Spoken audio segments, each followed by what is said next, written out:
Greetings. This is Justin Allen with the Elite Nurse Practitioner. Welcome to the Elite Nurse Practitioner Show, podcast dedicated to nurse practitioner entrepreneurism and achieving financial freedom, where I talk directly with nurse practitioners who need help. Listen up, our market is saturated. Jobs can be scarce. We are underpaid. We are undervalued.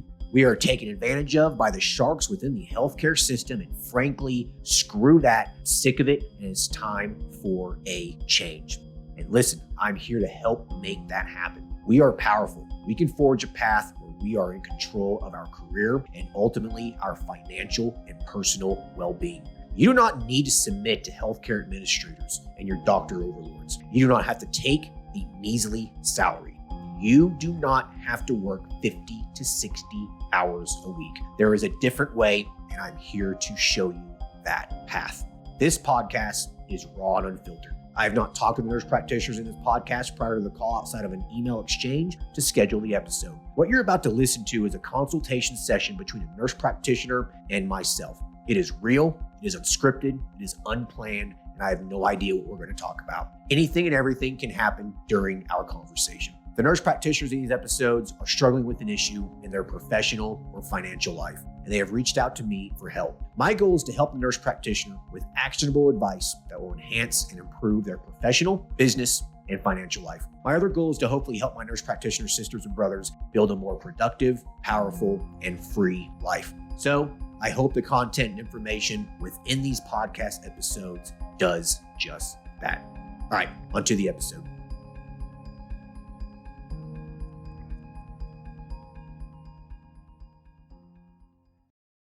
Hello, everyone. Today, we will be talking to Monica, who is a family nurse practitioner, and she practices out of Florida. She's currently operating her own telemedicine practice, focusing on primary care, COVID treatment, and hormone replacement therapy. She also does some aesthetics one day a week, where she sublets a space in a skincare studio. Monica is needing help shifting her mindset from the employee mindset to the self-employed mindset, as she is having issues with this adjustment. She's also looking for advice on expanding the revenue streams in her life. Hey, Monica, how are you? I'm great. Thanks for having me, Justin. Absolutely. Thank you for coming on. So let's just jump right into this. So tell me about yourself. Where are you coming from? How long have you been a nurse practitioner for? What you've been doing. I mean, obviously, you're a business owner. So, where did you come from? Were you working somewhere? Just kind of walk me through all that. Well, sure. So I have over 20 something years now in the medical field altogether, from the moment I became a paramedic to a nurse, ICU nurse, then went back to school, obviously, to get my master's degree and decided to pursue the provider role. So I became a nurse practitioner in 2018. And from there, I went to go work at a clinic where pretty much I was like running the clinic and helped develop different kind of programs. That's where I learned that whole hormone replacement program for both men and women. So I had quite a bit of experience in that aspect. And then as nurse practitioners here in the state of Florida started to gain their autonomy, I kind of decided it was time to step out and kind of go on my own, just because I had a difference of work ethics and business model that I was trying to implement. And since I had about 11 years of telemedicine experience behind me, I wanted to join and marry those two realms together, primary care, hormone replacement with the telemedicine. And it just kind of happened during COVID. So it was kind of like a blessing in disguise. So it just happened during that time. Wow. Okay. So you jumped into being a business owner pretty fast, pretty quick. Yeah. How long were you working as a nurse practitioner before you started start your own business? As soon as I graduated, I always worked as a 1099. So that for me kind of introduced me what it was kind of like to the administrative side, the business aspect of it, of learning, okay, I'm not just going to get a paycheck, but now I got to worry about business expenses, taxes, and stuff. So that kind of intrigued me, because when you come from being a nurse where you get your paycheck, either, your 40 hours, 36 hours, whatever, how many hours you're working, and you get your paycheck, to actually now being a 1099 and getting to do some of the things, you get introduced to what the entrepreneur life is like.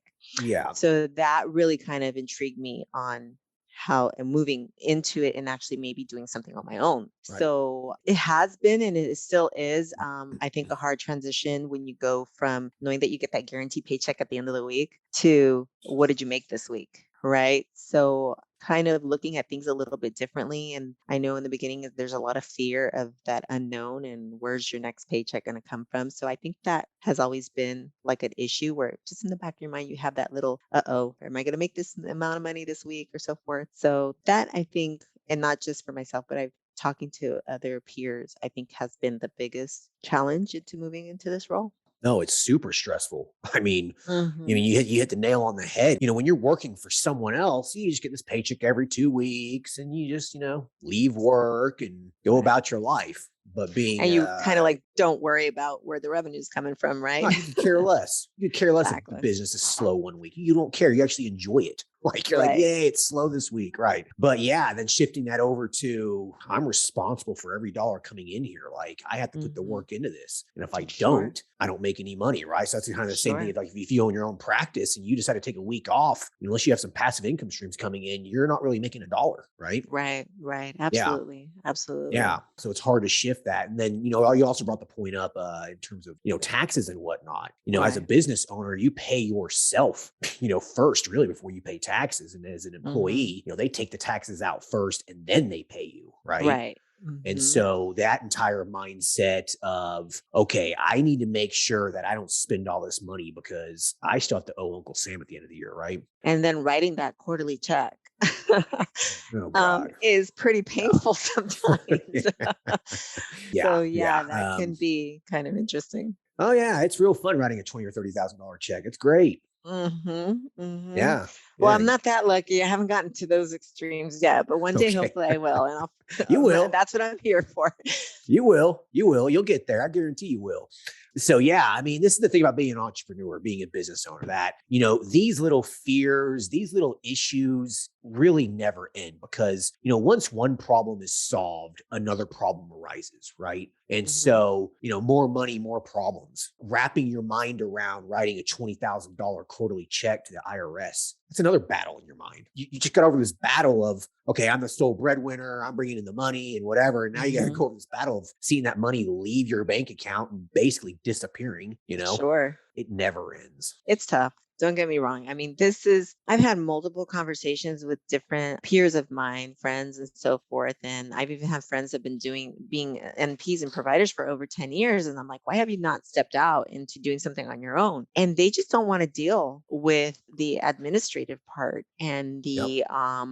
the taxes and the billing and getting a bookkeeper and stuff like that. So Yep. I think a lot of it is we don't get taught that in school. No. Obviously we get taught to treat patients, but and then we've never had that transition from being order takers, like because you're a nurse and you're always getting told by a doctor what to do. Right. And so I think for so many years of doing that, we never kind of take hold of what we are, and we do provide income. Right. And I think people, when we graduate, we go into that mindset of, I just need a job. I just want a job. I just want a job that pays well. And I think because we don't see that we're income providers and bring in that revenue into a company, we don't give ourselves that value as we should. 100%. So many nurse practitioners out there have no clue. Like, you are bringing in the income here. You are producing this money. You are. Mhm. You are seeing the patient. You are doing this. You are billing. Sure, the business owner created the system, which is just as important. It really is. Sure, But sure. you're producing it. The business owner would be screwed if you weren't, right? Right, right. And so realizing that, I think is an epiphany for a lot of people, Absolutely. One Yeah. of the things that I did that was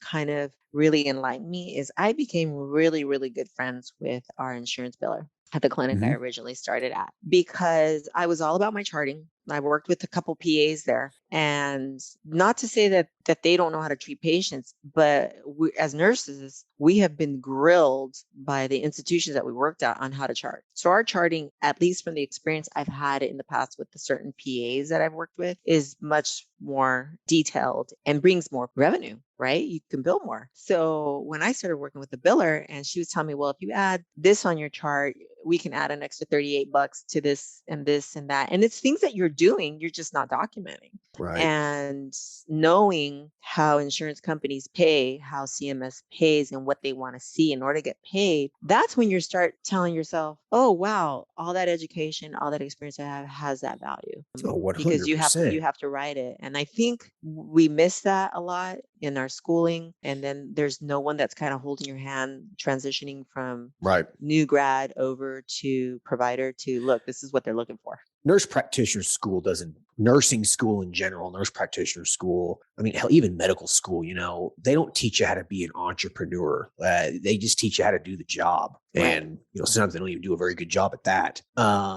Yeah, let me ask you this. I'm going to ask you a question. Do Sure. you feel like being an entrepreneur is something that's learned, or do you think you inherently have the traits necessary to do it? Like, in my opinion, I think one of the biggest traits amongst successful entrepreneurs is that they're okay with taking a risk. And Ah. so if you are adverse to risk, if you are just, Mhm. you do not take risks in your life and that kind of thing, do you feel like someone like that can be an entrepreneur? So like, let me know, there's like, just what are your thoughts on that? Because it sounds like you're really in tune with a lot of this. Oh, well, I giggle because my husband says I have fear of nothing. I really think it is a trait. It can be learned, but I think you just have to have that natural risk-taking type of personality and give it a try. I think when you've hit rock bottom a couple times, as I have in my past, and you rebuilt yourself a couple times, things like this don't scare you. It's sometimes Yeah. you just look at it as a learning lesson. I never thought I was going to open up a clinic. I always took risks. I'll change my jobs. I always mastered whatever I was doing before I would move on to something else. But yes, it has always been something about me pushing the envelope a little bit more. I was told, believe it or not, by a physician, do what you do and get unique because that's what's going to pay. Get something that's unique. And I think what he was meaning there was like, get a niche, get Right. good at a niche and work in that area become an expert in that area because then Yep. that's what people are going to seek. That's what I So preach on the Elite MP website. You have to have a niche. absolutely. You have to. Absolutely. Right. I was introduced to hormones because of some personal experience in my families where some of the members of my families were actually not treated appropriately. And if you don't treat hormones appropriately and you're just looking at it as a fast buck, which Oh, yeah. unfortunately, there's a lot of clinics out there that for some of them are not even run by providers. They're just business people that hire providers and say, this is what I want you to do. And which is a little scary. Hell, isn't that most of modern healthcare anymore? Yeah, I saw how this family member of mine was starting to suffer. Maybe at first they started feeling good, but then when things start to go awry, they don't know how to fix it. So I started studying it and studying it and studying it and following all the gurus and researching, taking the courses, getting triple certified, taking every course available to see what everybody was doing slightly different, and then kind of created my own way of caring Yeah. for people. I applied You know, that to the telemedicine platform because I was doing that for 11 right. years prior to becoming a nurse practitioner. No, telemedicine's great. You brought up a good point though about, you hitting rock bottom a couple times in your life. Yeah. Like sometimes I wonder if that's what needs to happen for some people to become an entrepreneur. Because once you hit rock bottom, you know that there's really not a whole lot else that can really be taken from you. And so you step away from that situation being more of a risk taker. Like you say, I've already been at rock bottom. What else do I have to lose here? Right. I have to agree and disagree with you, Justin, there because I Mhm. think a lot of it also is how did you get out of that situation will determine what is branded in Oh, your brain afterwards. for Because there's sure. people that they'll hit rock bottom and they just fall apart Yeah. and they don't know how to get themselves out. But when you hit rock bottom, you kind of look at it like, okay, there's not only one way but up, and you go with that type of attitude. I think So that you'll do well. it's the ambition. You can't Hmm. teach someone ambition. You either have it or you don't. Yeah, I'd have to You agree know, with you there. yeah, you have it or you don't. There are just some people like my sister, for example, I've given up. She just doesn't have any. So I think it's a mix of certain things. But anyways, I feel like we're kind of getting sidetracked here with what we were going to talk about. Just tell me a little bit about your telemedicine practice here. I'm just kind of curious. So you started this a couple years ago and whatnot. You provide Yeah. primary care, some HRT, some COVID treatment, that kind of stuff. And then you do some little aesthetics on the side. So, where are you at? How well are you doing? What's your schedule looking like? Can you kind of just give me a little brief snapshot of that? Sure. So, name of my company is Quality NP Health Services. I do have a website if anybody's interested in looking at at it maybe as a guide. It's www.wqnphealth.com. And I basically started telemedicine because prior to becoming a nurse, I was a police dispatcher and I've had multiple screens and you have to multitask like crazy. So I brought that into the telemedicine world where I had about 11 years working in a hospital setting where telemedicine, covering ICUs and ER and step downs. And I got really good at visual assessments, which is the key to telemedicine. You have to be comfortable with your visual assessment because you no longer have your hands on patients. You don't have Right. your ears on patients, and you got to be comfortable knowing if you've seen the disease process, you can recognize it visually, as well as how to pull that information out of patients in terms of signs and symptoms and really, really learn to use your differential diagnosis in that. So because I felt like I had a strong background in that field, I said, well, I can streamline and make hormone replacement a little bit more efficient than just, having that overhead of a brick and mortar. So I came up with the idea of, and through the encouragement of clients, I'm not going to lie. Some clients were like, just open up, we'll follow you. And I was like, oh my God, yeah, really? Like, how do I do this? And it was not meant to be. I had actually gotten a really good paying job doing national coverage of LTACs and ALFs at night, being on call from the house. And I did that until I got myself up and running and my company could run on its own. And I decided to say, okay, well, I'll start this. And God, if you give me 2 patients a month, I'll be happy. So that was January of 2021 when I actually decided I was going to start a telemedicine clinic. As of today, if you bear with me, I will pull it up on my EMR. I want to say I have a customer or clientele base of 762 patients. And Wow. that's Good for you. since January. Yeah. Now, don't get me wrong. This is not all hormone replacement. This has been a lot of urgent care patients, COVID patients. When COVID came up, and there was just really a gap between that primary care treatment and, people were just being sent home. When you get really, really sick, come to the hospital kind of thing. I think we lost that primary care, urgent care, patient care. I jumped in and decided to start helping out in that area. So I Are would you say a accepting good insurance or is this cash? no, this is all cash based Good. concierge. I Okay. don't deal with insurance Good. companies because I don't want the businessman telling me how to do medicine. Exactly. I They're a think, third party. They're in yeah, they're control of the money. When they're in control of the money, they're in control of your practice. exactly. Yeah. So I think I'm affordable and, make it affordable for everyone because I do want to reach the multitudes of distinct populations. I think hormone replacement should be available to everybody because we're all aging and not just to those with a certain financial standing. So I try to make it as affordable as I can for everyone. Okay. So it sounds like you're doing really well here. The aesthetics, you also told me that you do that maybe like one day a week. You just kind of, you sublet a little room somewhere and you go do some aesthetics Mhm. like on Fridays or something. So part of the hormone replacement, specifically with women, once they start to feel more youthful and feel better, that's when they start to notice, well, kind of like my outside doesn't look like how I'm feeling inside. And then they're like, hey, can you do a little Botox? Can you do a little bit of lip filler? And this particular studio that I'm working at, the esthetician there was wanting to have a nurse practitioner on board. So we came to an agreement. I told her I couldn't do this full time because she wanted someone full time. I said, no, I can't because I have my telemedicine clinic, but I can come in on a Friday and, do some clients and treat them because they started feeling a lot better and wanted to look good too. So it was kind of like icing on the cake. Cool. Okay. So you're making, assuming you're making a few nice little side bucks doing that. Sure, sure. Yeah. Aesthetics is definitely very profitable in that area, but it can be very demanding too. So you Oh really yeah. got to Yeah. know what you're dealing with. Because remember, you got people paying large amounts of money and they expect a certain outcome. So you can't just go in there free for all, and you really got to know what you're doing with that because you Right. ultimately it's all about a rapport, right? Yeah. Okay, cool. Yeah. No, I mean, you're making more money doing that on the side than you would ever picking up an ER shift or an urgent care shift somewhere, Oh, I'm sure. yeah, Yeah.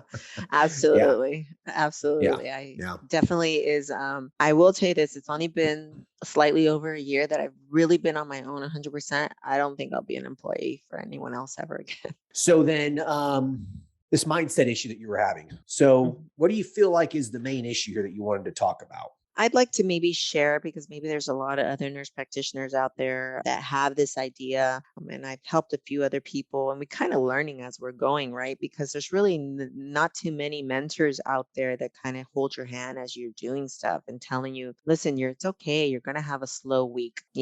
Tomorrow's going to be a new day. But I'll tell you, in the very beginning, I felt like I had to sit on my computer and cold call and do all sorts of things because I was afraid that if I didn't make money that day, that was kind of going to repeat the next few days. I really had to learn to realize that there was a lot of ups and downs to deal with. And that's where I tell you, like when we were nurses, you knew you were making whatever it was, 50, $60 an hour at the bedside, but you were making money that day. But that might not necessarily be the case, especially when you're first starting out and you're And starting to build up your mhm. business and you see all the expenses that go into it first. And one way to counter this is why you have an emergency fund. This is why you have savings, Yeah. like, yeah, there's going to be downtimes. I mean, hell, there's still some days where, my practice makes $0, and then Yeah. 4 days later we make $5,000. Like, Sure. yeah, that's why it's so important to have an emergency fund, both, personal and business. I mean, you have to have a certain amount of money in the bank. Yeah, you definitely have to be financially prepared before moving into an entrepreneur life. I had to stop a friend that told me, look, I want to do this and my husband's going to leave his job and do it. I go, absolutely not. You will end up broke and bankrupt if you both jump into this. I get you're passionate and everything, but you got to build this up slowly. And to be honest with you, I worked for the first 6 months of being on my own, 4 jobs, like side Yeah. jobs. Yeah, Oh, right. yeah. I worked night shift covering the LTAC and the ALFs at night for a large institution or a company that was national telemedicine. Then I did some telemedicine for some of these pharmaceutical compounding pharmacies that they had like a provider role. Then I did some like urgent care telemedicine. And then I worked for one of the largest hormone replacement companies out there through remotely until it got to the point that my business was getting so busy that I couldn't pick up those days anymore. But it Yep. took about good 6 to 8 months to finally get rid of every job and just be QMP only.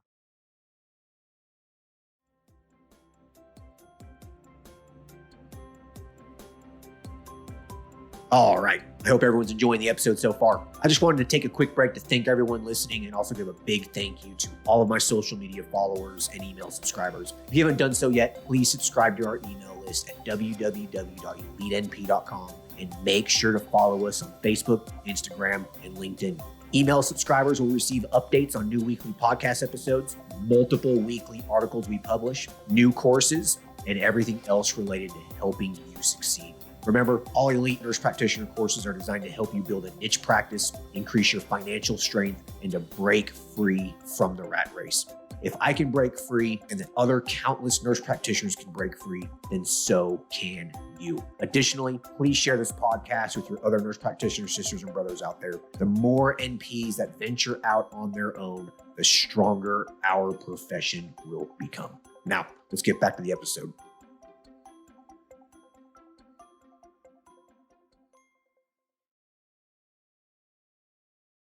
Yeah, but what you did was that you mitigated some of the risk by having this part-time income stream. And I mean, if you listen to, multiple business podcasts, really successful entrepreneurs, multimillionaires and stuff, many of these people recommend that you have a part-time job at least when you first get started because it'll make you financially redundant and massively secure compared to the person Sure. who quits their job, goes 100% in, and they don't even have a single patient ready. Right. Like, Oh, yeah. it's the most foolish thing you can do. Like I get emails from, nurse practitioners and they're just like, I just quit my full-time job. I'm opening up my wellness practice, next week. What did you do? Oh, Like, wow. You're like cringing. Yeah. what did you do? Why did you do that? I hope you have a significant emergency fund saved up, like get the next 6 to 12 months of expenses in the bank. Yeah. Yeah.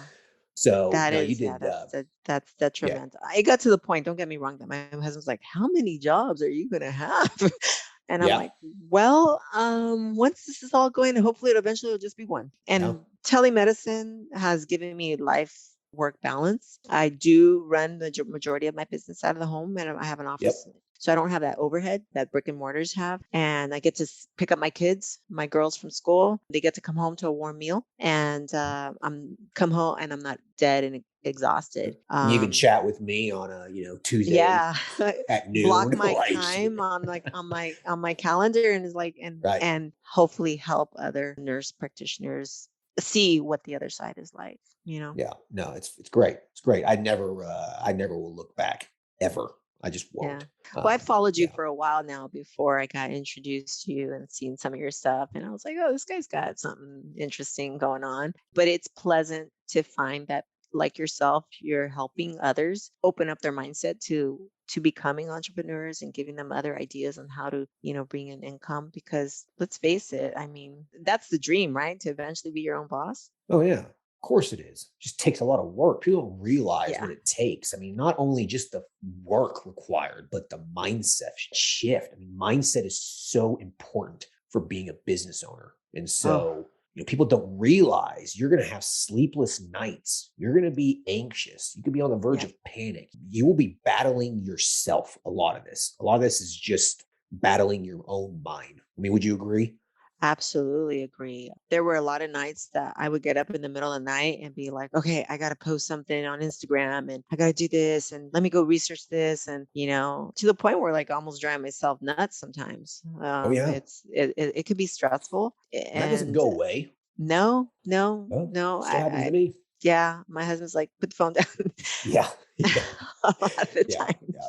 I get it. Well, was there anything that in particular in terms of the mindset goes that you feel like that you might be struggling with at all? Well, how do you go from, I mean, I've only been doing this for about a year now, a little over a year, having my own business. When do you start to see, because I still have the jitters upon occasion, when do you really start to feel like you've come to where you can start taking those vacations and not worry when you want to come back, and do you look at maybe getting a partner? How do you, at what point do you either like scale this or move it?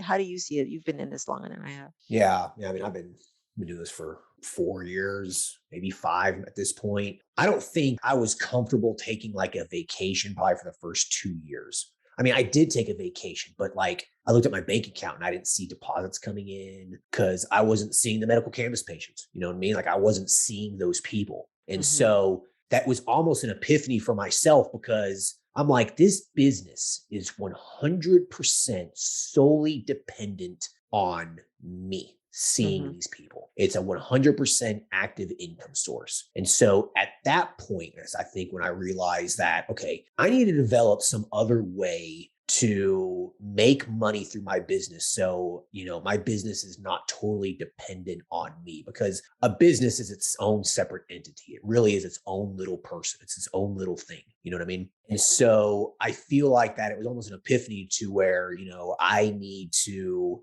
develop some sort of partially passive income, something that to where even when I'm on vacation, checking my bank account, for example, I see money coming in, right? And Sure. so I think it was a combination of that, figuring out how I could scale my practice to the point where I'm starting to bring in some money when I'm not there. And Hmm. also being to a point where I felt like I was financially secure enough in my life. And so that was like, being debt free, right? Okay. Paying off Hmm. all of my debt. When you are debt free, you don't need that much money. You don't have bills, right? Hmm. Hmm. Outside of electric and stuff like that. Gas. Right, stuff like that. But when you don't have bills, that debt payoff bills, you Uh-huh. really don't need that much to live off of. It's amazing. And so I think once I got my debt paid down, it took me multiple years to get my debt paid down, lowering my expenses and that sort of stuff. So it was a combination of smart personal finance decisions on top of smart business decisions to where my business started working for me and I'm not Mm, working for it. Right. gotcha. Okay. Yeah. So you might be at a point where with your practice that, you're still working for your Yeah. business. It might not be working for you. And so with my men's health practice, I designed it in a way to where I would have recurring income coming in on a monthly basis without my input. And Hmm. so I went to an automatic subscription program, right? I've been thinking about something like You that. I need just didn't even know where to go with it. You need to. Seriously, it is the Okay. best thing. It is because I could completely not go to my men's health practice. I do the majority of it telemedicine, like you anymore. But I mean, I do have physical locations though, because I think hybrid models work great. And so I could not see a men's health patient for 2 or 3 weeks, not even talk to one. Mm-hmm. And the income for the business would barely change. It wouldn't Wow. change because everyone's on a monthly subscription fee. And that monthly subscription fee includes everything: the meds, the syringes, the visits, everything, right? Okay. But I have staff there taking care of things, answering Gotcha. the phones and, those sorts of things, right? And Sure. so they're just doing administrative stuff, answering phones, scheduling appointments, doing refills, that sort of stuff. So it's a combination of staff and then a combination of the monthly subscription, the automatic payment, the recurring income. But I realized at the same time that all these new patients are calling and I have to see the new patient, right? I mean, you Sure. have to have a Sure. visit. You have to do follow-ups. I mean, you still have to practice appropriately. I mean, you can't just open and run a pill mill where people pay you. So you have to Right. do it right. Sure. And so that does take active participation on your part. And so that's when I realized, okay, it's time to hire another nurse practitioner to help me out. And Gotcha. so that was the best decision I ever made for my Really? practice. Okay, Best good. decision ever made. Correct. Because now it offloaded work to someone else, but I was still making money though. You know what I mean? Mm-hmm. I pay my nurse practitioners amazing. I treat them well because Sure. I know where they're coming Right. from. Like I get it. You know what I mean? Yeah. I pay them very, very well. They Yeah. average 150, $200 an hour. They do good, Nice. Yeah. Yeah. Right. It's good money Yeah. for them. Right. And so Sure. that was the best decision I ever made. And then I hired another one. And, I have 2 nurse practitioners. I'm thinking about hiring a third one at this point. And Mm-hmm. I have 4 medical assistants working for me. I mean, it's a business. It's a real business.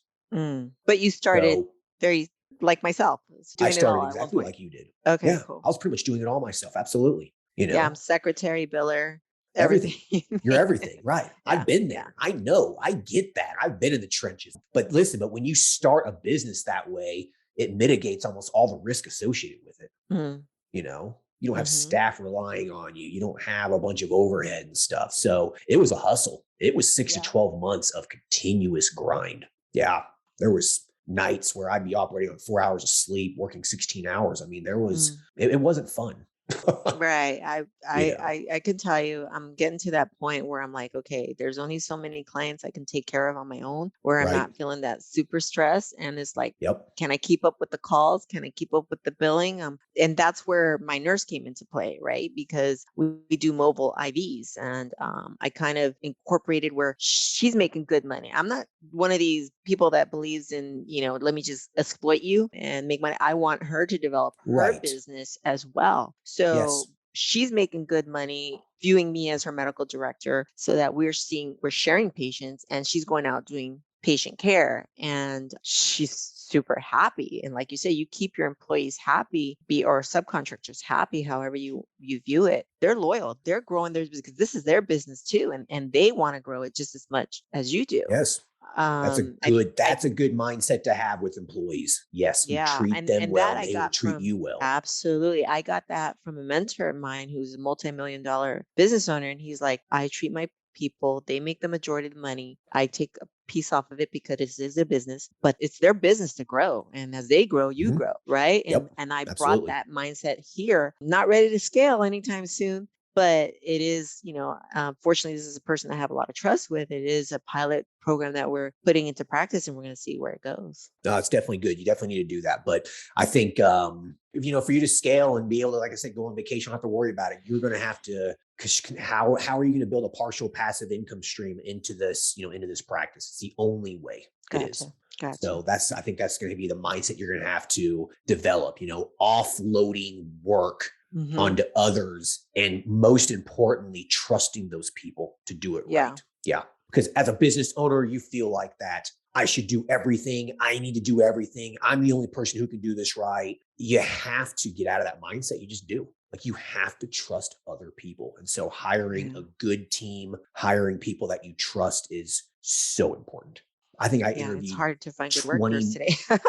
Oh God, it's extremely hard to find good people. Yes, I agree, but they're still out there. I mean, I think I interviewed like 20 medical assistants for my first MA. And I picked a guy. He's been with me now for 3 or 4 years. He's my office manager. The kid's making, almost $50,000 a year. He's 24 years old, 25 years old. He's my office manager. I put the trust of my business into a 21, 22-year-old. Probably not Wow. the smartest thing I ever did. Probably not the smartest thing. Definitely a risk, definitely a gamble, but I'm a risk taker. So I took the Yeah. risk. Well, I'm sure he proved himself too. He proved himself. He's a very, very intelligent individual, so, but yeah, he's with me for, 4 years later, and he's going to end up being my, director if I open up a few more locations, Yeah. Wow. so That's awesome. yeah, you're going to have to just develop those mindsets there. And I think that if you do that, you'll be able to take your practice to the next level for sure. Yeah, I definitely will be taking that into consideration, making it some of my future goals. I'm not quite there yet, but I think eventually I will be. I maybe probably another 9 to 12 months. I think I can probably move a little bit into that role, but it is your baby. Yeah. It's Yeah. hard to let go of the baby. So yeah, Yeah. I will be following you in your tips. I think that's reasonable. I think 9 to 12 months is totally realistic, but the subscription automatic payments, you can do that now. Okay. Don't you have that in one of your CEU Courses. programs? Yeah, your courses. Yeah, I pretty much talk about that in almost every single course because I just think it's such a great model, and it's totally applicable to almost every niche service there is. Okay. Yeah. Like, Okay. it really is like almost every single niche service, you can have a subscription program where, there's an automatic payment coming through. Like our automatic payments come through every Wednesday for my men's health Mm-hmm. practice. Mm-hmm. I love it. I love looking at my bank account and like, oh, sweet, a $7,000 deposit. Awesome. Nice. Right.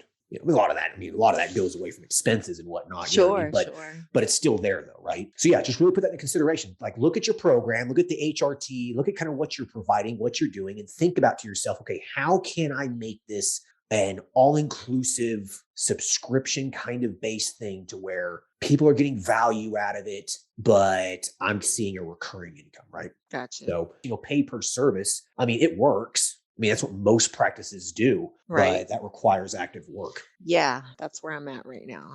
Yeah. I'm on the edge of like, okay, something's got to get a little automated because I can't keep up with when you have a small practice and small, maybe 200 clients, you could probably do that and there's not a lot of work. But when you're constantly getting referrals and referrals and referrals, and you're like, did I do this for that one? And if you could just make it automated, then I could definitely see how that will streamline things a lot easier as well. Oh, absolutely. You need to automate as much as you can.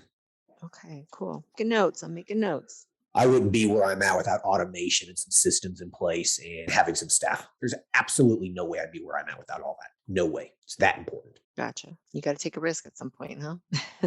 You do. You do. You do have to take a risk, and, putting the trust into other people. It's really difficult to develop that. But, especially like another nurse practitioner, listen, they have a license. They shouldn't be doing anything stupid, right? Plus you got malpractice and whatnot as well. Mm-hmm. Cool beans. Cool beans. I'm definitely going to be making, subscriptions and possibly seeing at some point. I do have, like I said, I do want to possibly bring in an NP to the practice to start balancing things out a little bit more, just because of the abundance of work that I'm getting. I could That's a be here good all problem night to have. working. I could be here at like till 7 o'clock at night at some point. I had literally have to put on the voicemail at literally when it hits 5 o'clock because otherwise I'll never stop.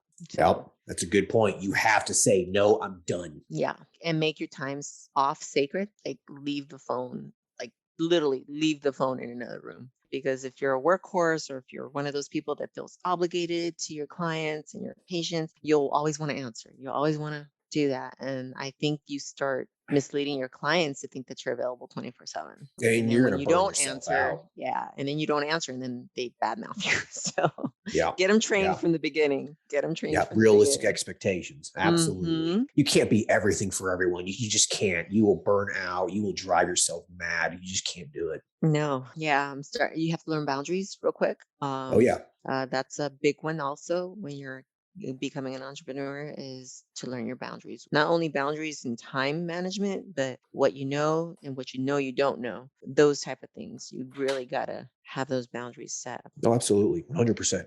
I totally agree. That's the only way you're going to find balance in life as being a business owner. Yeah. So did you have any other questions or anything? No, I think You really hit it on the head for me in terms of where I really want to focus on moving forward. I kind of was tossing those things up in the air, but hearing it from someone who's already been through it is really encouraging to know that that's kind of like how the natural progress is. So I'll have to put do the work now to start figuring that part out and being able to Yeah. move forward. And Maybe it's really not that much. maybe our next visit will be, so how's the subscription program you got going? Right. Right. And it's really not even that much work. It's really not. It's just setting some automation and stuff. I think the biggest work for you is going to be figuring out, what's going to be included in the subscription itself, how can you make that as valuable as possible? What other services can you integrate into that can Mm, be automated, that can mhm. be a monthly thing? The Yeah, hormones themselves, is a compounding pharmacy sending that to the patient? Could you right. include B12? Could you include other little service lines, cosmetic skincare products, whatever it may be? Like, you got to Mhm. build out these tiers, so to speak. You have to build it out and then automate it. And once you do that, it really becomes very, very simple. Yeah. Okay. I'll Yeah. definitely have to look into those details. Yeah. I think if you do that, you'll increase your revenue streams as well. I mean, I really Oh, feel like yeah. that absolutely. My Yeah. mind's already turning. I'm already starting to see other areas just by having this conversation, which is always nice to bounce off experienced nurse practitioners in this area to find out, okay, is there one little extra step that I could do that would bring in more revenue? And it doesn't Right. really take much. Yeah. No, it doesn't. That's So, why I do these yeah, podcasts. People can listen to this and get their brains absolutely. going too. Yeah. That's Um, phenomenal that you're doing this. no, thank you. I'm really enjoying making these. They're a lot of fun and it's been helping a lot of people. So, anything else that you'd like to talk about? No, I think right now I think I'm good to go. I got quite a few notes that I've written, and we'll probably be bouncing around these ideas a little bit more and looking into some automation. Yeah. Definitely got to go that route because we only live once, right? That's right. That's right. Well, I like to end the episodes with you asking me a question, personal question, professional question. Has there been a question that you've wanted to ask me at all? I mean, I don't know about your personal life, or how did your spouse or significant other, how did they support you or embrace your moving into an entrepreneur life? Well, I unfortunately got divorced. No. Yeah, this is probably not what you want to hear. I got divorced at the kind of the beginning of the journey. Okay. Okay. I'm not going to go into any details. It really didn't have much to do with with being an entrepreneur. Okay. Okay. It really didn't. There was just some other stuff going on. Sure. And so anyway, so when I started the entrepreneurial journey was kind of when I was dating someone and that sort of stuff. And so, I mean, I was basically single when I started it. I mean, I Yeah. kind of started it with my ex-wife, the beginnings of it, but where I'm at now was really done as kind of a bachelor, but I mean, I was dating someone. And so she came into the relationship knowing this is who I am and what I do. Right. Gotcha. Gotcha. And so she Mhm. was fine with it. Because if she wouldn't have been, I would have, it would Right. never worked. Swipe And to left, so, right? but I am married now. I did marry this individual, and she does support me a lot. I do think though that I'm getting to a point where I have multiple businesses going and whatnot, and I can definitely tell that sometimes she does get maybe frustrated about it. Like Mm, if I got to take a call at 5 p.m. or maybe I'm on my phone answering emails and it's exactly what you said. I think I'm finding a point to where, okay, I'm done. I'm done answering emails. I'm done talking. I'm done working on business at 5 o'clock, 6 o'clock, whatever it is. Right. And so now that I've done that, our relationship has definitely improved for the better. So I mm. think that that's really it. The You have to work. find someone that supports this. If they Yeah. don't, there's going to be It, way too much conflict. sure. Yeah. Work-life balance is key, I think. Right. It is. And keeping someone, I think, to keep you accountable to that is important too. That's a Because it's good very point. easy to just keep going. I mean, as you sound like if we're somewhat similar, like you'll just keep working if you had the time to do so. So Yeah, that could be I a don't problem. know. I don't know what I would do with myself if I wasn't doing like I don't know what I would do with myself, If I become a drunk or something. I don't know. Oh no. like, I you still have know. all my clients tell me, well, there's always the gym. And I'm like, oh, I rather work. But anyways, okay. Hey, listen, I really appreciate you taking the time to hop on here, and there was a lot of really great little pearls and stuff from both of our Sure. ends here. So I really appreciate it. No, thank you so much for having me. And thank you so much for what you're doing for our profession. It's great. Absolutely. No, it's definitely a pleasure. So, but yeah, let's follow up again in 12 months or something. And let's see where you're at with automation. Oh, definitely. We'll definitely make it a date. Cool. Awesome. All right. Well, take care of yourself. You too. Take care. Thanks. Bye.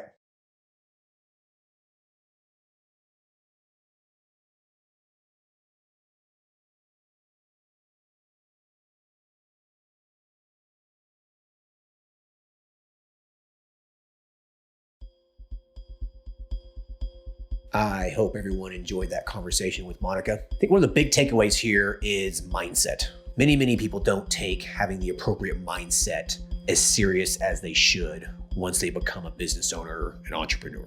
You have to develop the right mindset. Most of the battle of being a business owner, of being an entrepreneur, happens in your mind. It really does. You will want to give up. You will lose motivation. You will lose sleep. You will be on the verge of panic. There will be times that you want to say, screw this and throw the towel in and be done. You will have highs, you will have lows. There will be some months where you are on top of the world because you're just killing it. You feel so fulfilled. And there'll be other months that you just want to say, I'm done with this. I couldn't tell you how many times I want to just throw the towel in and say, I'm done. But I didn't, and persistence paid off. Monica's still kind of in the beginning stages. She has a successful practice. She's making some money. She's doing well. Okay, she jumped in. She's in a point where she's developing the right mindset. She needs to develop a little bit more of a entrepreneurial mindset versus a self-employed mindset. The self-employed mindset is one of being the employee of your own business. Okay, that's self-employed. You are an employee of your business. Active income. You have to see patients. You have to actually generate the income yourself. You have to do the work. You're working for your business, okay? She's now seeing the light. She needs to develop the mindset of working on the business, okay? And the business working for her. And the way you do this is through automation, systems, and hiring staff. So she's now going to hopefully take the next steps and reach another point in her business where it's working for her. And so she can do like what I do. I can go on vacation for 1 or 2 weeks and I don't worry about it. So I want you to walk away from this episode realizing that mindset is so important. Go to theeliteMP.com, select all articles, and there's articles there on positivity and motivational articles, okay? There's an actual category. Click on that, read those. I talk about mindset all the time. It's so important. All right, hope everyone enjoyed this episode. You guys take care. Talk to you later. Thanks. Bye.